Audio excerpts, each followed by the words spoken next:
As a Christian, it's essential to approach the topic of science with a critical eye, recognizing that not all scientific claims are grounded in truth. While science has made tremendous contributions to our understanding of the world, there are several reasons why Christians should be cautious when it comes to trusting scientists. First and foremost, the scientific community is not immune to the influence of worldly philosophies and agendas.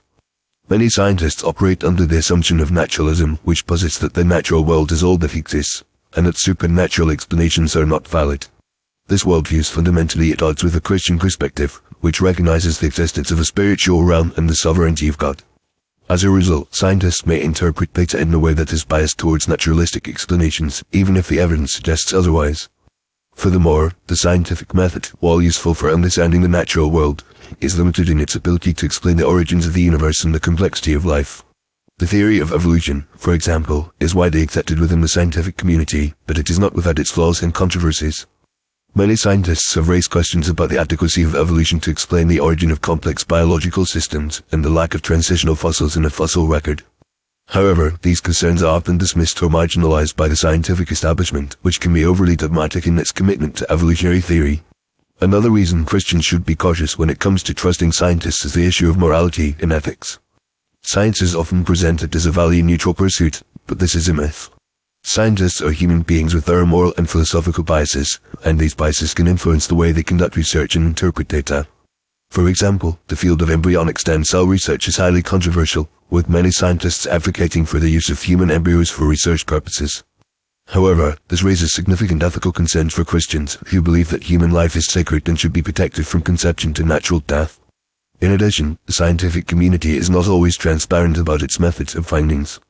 The replication crisis in science, which has been widely reported in recent years, highlights the problem of scientists failing to disclose their methods and data, making it difficult for other researchers to replicate their findings. This lack of transparency can lead to false or exaggerated claims, which can have serious consequences for public policy and decision-making. Finally, Christians should be aware of the historical hostility of the scientific establishment towards Christianity.